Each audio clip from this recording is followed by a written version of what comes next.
आज हामीसँग हुनेछन् बागमती प्रदेशमा संसदीय समिति गठन गर्नै सकस, सत्तारूढ दलभित्रै असहमति, अधिकांशमा कांग्रेसको दावी। पूर्वी तराईमा जुट खेती घटेसँगै उद्योगहरू बन्द, उत्पादन बढाउन सरकारसँग छैन कुनै ठोस योजना। प्रशासनले छापा मारेको विरोधमा रौतहटको गौर बजार बन्द, व्यवसायी उपभोक्ताप्रति असंवेदनशील।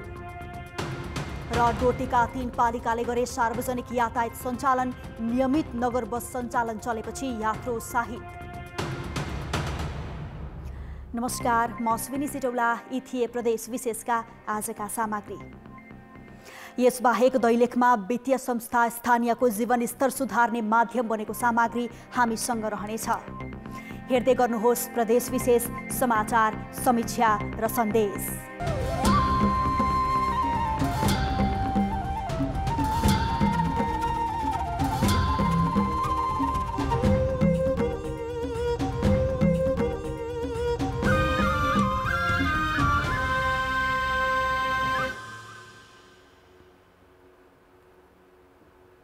सुरुमा प्रदेश संक्षेप।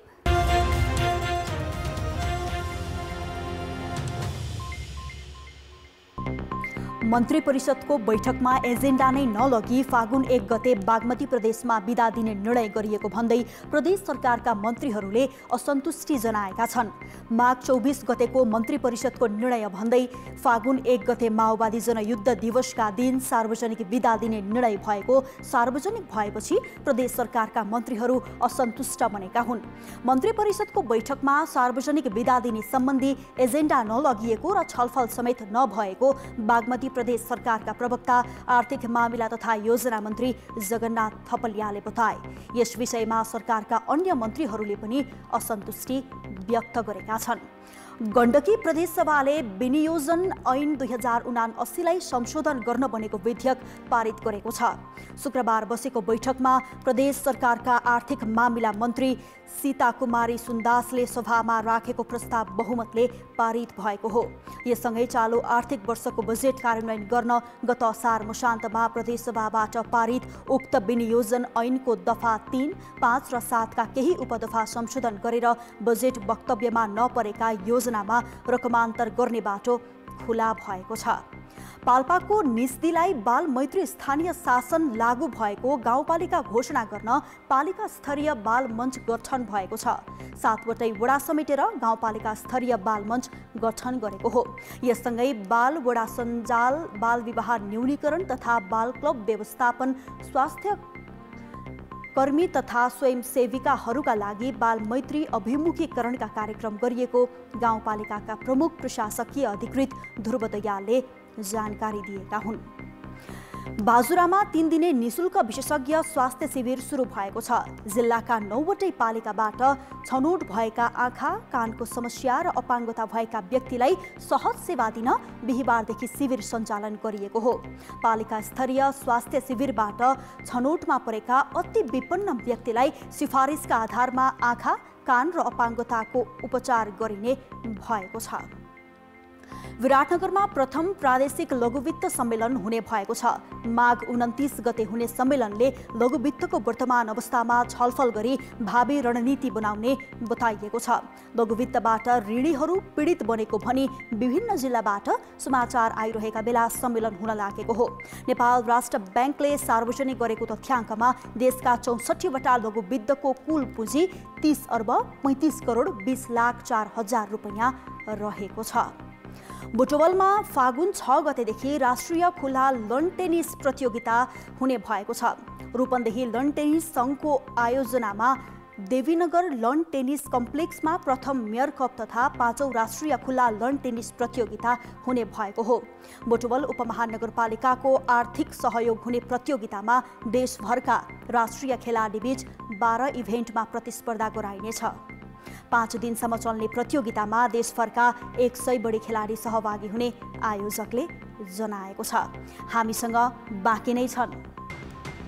दैलेखमा वित्तीय संस्था बन्यो स्थानीयको जीवनस्तर सुधार्ने माध्यम, स्वरोजगारसँग जोड्दै सहकारी।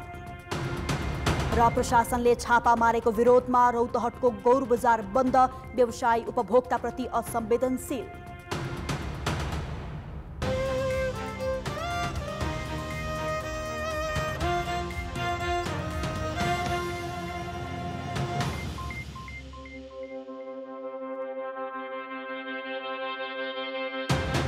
प्रदेश विशेषमा पुनः स्वागत छ।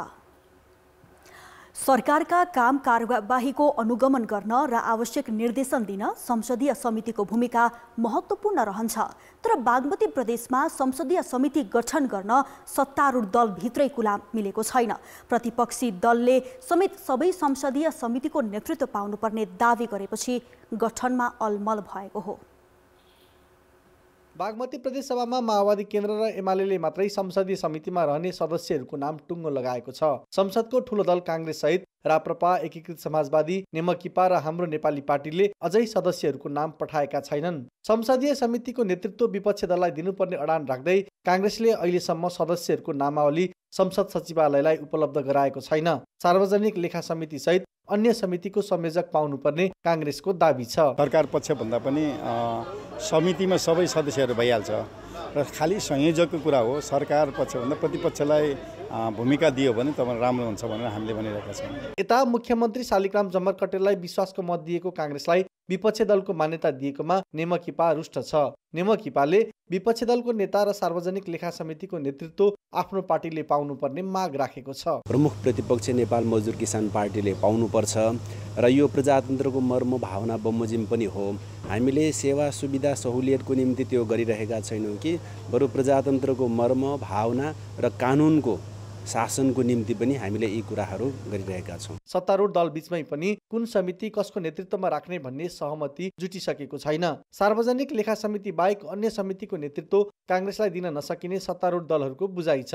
कांग्रेसले अन्य समिति समेत दावी गरेकाले सहमति जुट्न कठिन भएको सत्तारूढ दलका नेताहरू बताउँछन्। उहाँहरूले जुन पाउने भन्दा बढी नै दावी गर्नुभएको छ। यो कुरा छिटोभन्दा छिटो नै हामी बसेर राजनीतिक दलहरूभित्र छलफल गरेर छिटो सहमति कायम गर्छौँ। अघिल्लो कार्यकालमा बागमती प्रदेशमा 5 वटा संसदीय समिति थिए। यो कार्यकालमा पनि 5 वटै समिति गठन गर्न दलहरूबीच सहमति बनेको छ। तर नेतृत्व कसले गर्ने भन्नेमा कुरा नमिल्दा गठन प्रक्रियामा भने ढिलाइ भइरहेको छ। कान्तिपुर समाचारका लागि क्यामेरामा सुजन पूर्णा साइनेका साथ बालकृष्ण अधिकारी, हेटौडा, मकवानपुर। 2 दशक अघिसम्म पूर्वी तराईका जिल्ला जुट खेतीका लागि उर्वर भूमि मानिन्थ्यो। यी जिल्लामा उत्पादित कच्चा जुटले दर्जनभन्दा बढी उद्योग सञ्चालनमा थिए भने जुट विदेश निर्यात हुने गर्थ्यो। तर अहिले वर्षेनी जुट खेती खुम्चिँदै गएको छ भने उद्योगहरू धमाधम बन्द भएका छन्। तीनै तहको सरकारले किसानलाई जुट खेतीतर्फ आकर्षित गर्न नसक्दा जुट उत्पादन सङ्कटमा परेको छ। किसानलाई आर्थिक र प्राविधिक सहयोग गर्ने तत्कालीन जुट विकास केन्द्र बन्द भएसँगै किसानले जुट खेती गर्न छाडेका हुन्। जुट विकास संस्थान अस्तित्वमा हुँदा किसानलाई आर्थिक र प्राविधिक सहयोग हुन्थ्यो। किसान पनि जुट खेतीमा आकर्षित थिए। संस्थान बन्द भएसँगै किसानले सहयोग पाउन छाडे। त्यससँगै खेती पनि घट्यो। अहिले जेनतेन चलेका 5 वटा उद्योगलाई चाहिने 90% कच्चा जुट भारत र बङ्गलादेशबाट आयात गर्नुपर्ने अवस्था छ। बिउ उनीहरूलाई समयमा पाउँदैन, बिउ समयमा पाउनु पर्यो। प्लस चाहिँ जुट खेतीमा चाहिँ जुट धुने बेलामा पर्याप्त पानी चाहिन्छ। जुटलाई चाहिँ गलाउन र धुन पखाल्न जति राम्रो पानीमा चाहिँ पखाल्यो त्यति राम्रो गुणस्तरको जुट बन्छ। त्यो पानीको अलिकति व्यवस्था हुने हो भने अवश्य पनि नेपालमा जुट खेतीको बढ्न सक्ने अवस्था छ। जुट खेतीप्रति किसानको आकर्षण निरन्तर घट्दै गएपछि खेती बढाउन तीनै तहको सरकारबाट ठोस पहल जुटाउन जुट अनुसन्धान केन्द्र इटहरीले पहल थालेको छ। केन्द्रले मोरङ, सुनसरी, झापा, सप्तरी र सिराहाका किसानलाई वर्षेनी बिउ निशुल्क वितरण गर्दै आएको छ। तर किसानलाई दिइने विभिन्न सहुलियत बन्द भएपछि किसानले जुट खेती नै गर्न छाडेका छन्।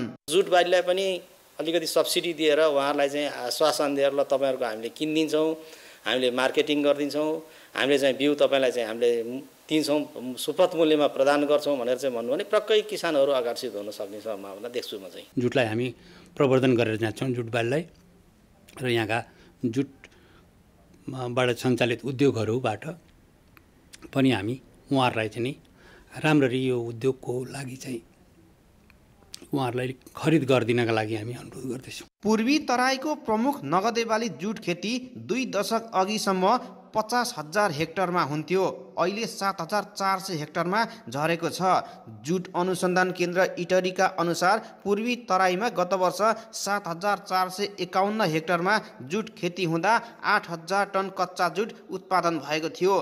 तिनै तहको सरकारको प्राथमिकतामा नपरेका कारण जुट खेती यस वर्ष पनि सोही अनुपातमा हुने केन्द्रको अनुमान छ। कान्तिपुर समाचारका लागि अर्जुन सुवेदी, इटहरी, सुनसरी। रौतहटको सदरमुकाम गौर अहिले सुनसान छ। उद्योग वाणिज्य सङ्घको अगुवाईमा व्यापारीले पसल बन्द गरेपछि बजार सुनसान भएको हो। प्रशासनले व्यापारिक प्रतिष्ठानमा छापा मारेर दुःख दिएको भन्दै उनीहरू विरोधमा उत्रिएका हुन्।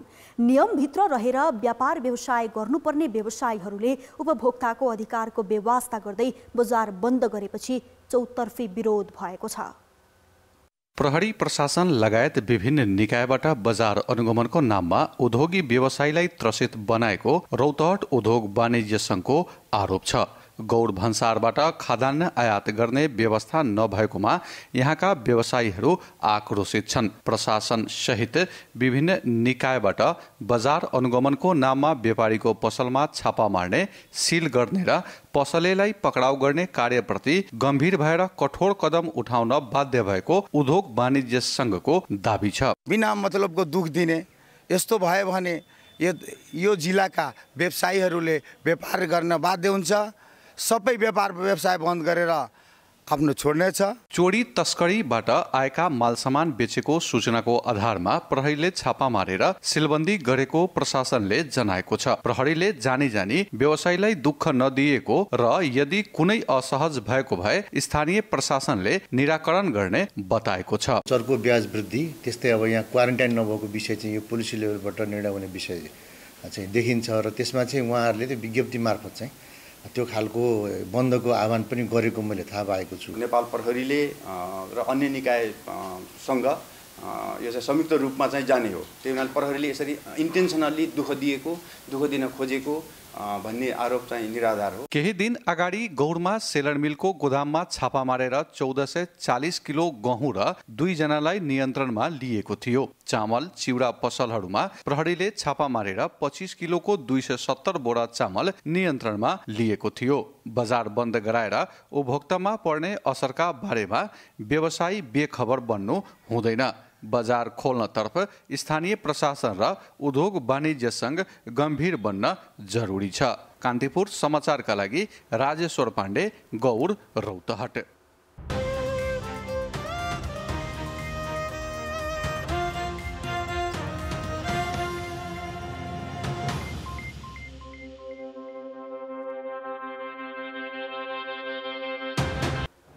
प्रदेश विशेषमा पुनः स्वागत छ। डोटीका स्थानीय तहहरूले सार्वजनिक यातायातमा केही नमुना काम गरेका छन्। छोटो दूरीका यात्रुलाई सार्वजनिक यातायात सेवामा गरिने दुर्व्यवहारबाट जोगाउन डोटीका 3 पालिकाले बस सेवा सञ्चालनमा ल्याएका हुन्। स्थानीय तहहरूले बस सेवालाई निरन्तरता दिएपछि यात्रु खुसी देखिन्छन्। दिपायल सिलगढी नगरपालिका, शिखर नगरपालिका र पूर्वी चौकी गाउँपालिकाले बस सेवा सञ्चालनमा ल्याएपछि यहाँका स्थानीय बासिन्दाहरूले सार्वजनिक यातायात व्यवसायहरूको यातनाबाट छुटकारा पाएका छन्। तीनवटै पालिकाहरूले पालिकाबाट स्थानीय बासिन्दाहरूलाई दैनिक रूपमा जिल्ला सदरमुकाम सिलगढी र व्यापारिक क्षेत्र दिपायलसम्म ल्याउने गरेका छन्। धेरै सजिलो छ नगर बसमा, किनकि पहिला गाडी कुरेर बस्नु पर्थ्यो। जिम लोकल बसमा हाल्दैन थिए, नजिकको मान्छेलाई हाल्दैन थिए। अहिले नगर बसले पुरै मान्छेलाई लाग्छ। नगर बस भएर चाहिँ नजिक कालाघाटसम्मको यो यता चाहिँ तलकोटसम्मको मान्छेहरू नजिकको मान्छे जान पाउँछ। पहिला सानो कामको लागि पिपल्ला दिपायलतिर आए पनि कहिले काहीँ त दिनभरि नै गाडीको लागि कुद्नुपर्ने अवस्था थियो।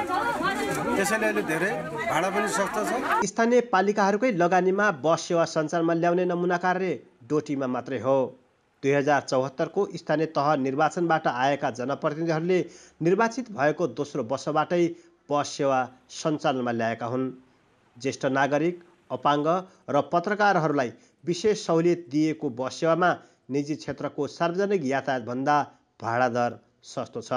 2078 मा निर्वाचित जनप्रतिनिधिहरूले समेत प्राथमिकता दिएपछि बस सेवा थप प्रभावकारी बनेको छ।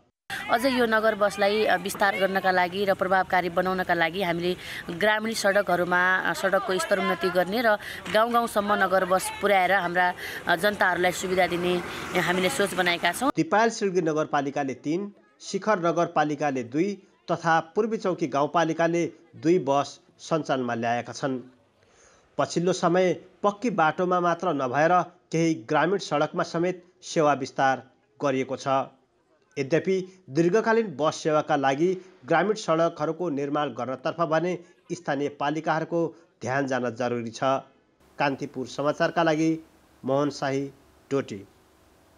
दैलेखका ग्रामीण भेगमा स्थापना भएका सहकारीहरूले स्थानीयको जीवनस्तर सुधारमा महत्त्वपूर्ण भूमिका निर्वाह गर्न थालेका छन्। आपद विपदमा परेकाहरूलाई गोर्जो टार्न सघाउने मात्र होइन, व्यावसायिक खेती र उद्यम गर्न चाहनेका लागि सहयोग गर्ने गरेका छन्। जिल्लामा विशेष गरी महिलाहरूले नेतृत्व गरेका सहकारी इमान्दारिता र विश्वासले अब्बल बनेका छन्। दैलेखका ग्रामीण भेगमा बैंकिङ सेवाको पहुँच छैन। त्यस्ता क्षेत्रमा खोलिएका सहकारी स्थानीयको जीवनस्तर सुधारका लागि भरपर्दा माध्यम बनेका छन्। दैनिक गुजारा टार्नका लागि विदेशिनुभन्दा गाउँमै व्यावसायिक खेती र उद्यम गरी आत्मनिर्भर बन्न चाहनेहरूलाई यस्ता सहकारीले सघाएका छन्। सहकारीको पैसा लगाएर यही भैँसी किनेका छन्, व्यवसाय गरेका छन्, बाख्रा किनेका छन्, व्यवसाय गरेका छन्, तरकारी खेती गरेका छन्। मैले भने होला मैले ऋण पनि पाएको छु, त्यो ऋणलाई मैले प्रयोग पनि गर्न पाएको छु। त्यहाँबाट मैले खर्चीबाट खरिदेर मैले दोकानी गर्न पनि पाएको छु। यसबाहेक सहकारीहरूले आफ्ना सदस्यहरूलाई प्रविधि र उपकरण हस्तान्तरण गरी स्वरोजगारमा जोड्दै गएका छन्। अहिलेसम्म आइपुग्दाखेरि हामीहरू चाहिँ 40वटा भैँसी चाहिँ यो सहकारीले वितरण गरिसकेको छ। डेरीको कामहरू पनि सञ्चालन गरिरहेको छ र हामीहरू चाहिँ अब पोली हाउसको कार्यक्रम प्रत्येक घर घरमा तरकारी खेतीहरू गरिरहेको छ। काठमाडौँ लगायत ठूला सहरमा सञ्चालित कतिपय सहकारीले समेत बचतकर्ताको रकम फिर्ता दिन नसकेको र चर्को ब्याज वृद्धि गरिरहेका बेला यहाँका कतिपय सहकारी मुनाफामा गएका छन्। अझ महिलाले नेतृत्व गरेका सहकारी बढी सफल देखिएका छन्। यसमा सहकारी र नागरिक बीचको विश्वासपूर्ण सम्बन्धले काम गरेको सञ्चालकहरूको भनाइ छ। अलि तल्लीतिर जानेमा तरकारीको लागि हाम्रो यो यतातिरको पकेट क्षेत्र राम्रो छ, तरकारीहरूमा पनि हुन्छ, बाख्रा पालन हुन्छ। अनि यस्तै देख्न सक्नुहुन्छ तपाईँहरू यहाँनिर नजिक पनि विभिन्न किसिमका हाम्रो त्यो फर्महरू सञ्चालन भएका छन्। त्यहाँ पनि सहकारीले कर्जा लगानी गरेको छ, बिचमा अनुगमन हुन्छ। अनि त्यो भएको कारणले गर्दा कर्जा जोखिम हुन पाएको छैन अहिलेसम्म। किसानहरूले सहकारीबाट ऋण लिए छुर्पी, डेरी, तरकारी खेती, खसी पालन, व्यापार व्यवसाय लगायत सञ्चालन गरी आम्दानी गरिरहेका छन्। साथै आफूले दुःख गरेर कमाएको बचत रकमको समेत उपयोग भएको स्थानीयको भनाइ छ। कान्तिपुर समाचारका लागि चक्र भण्डारी, दैलेख। प्रदेश विशेष अहिलेलाई सकियो। कान्तिपुर टेलिभिजन हेर्दै गर्नुहोला। नमस्ते।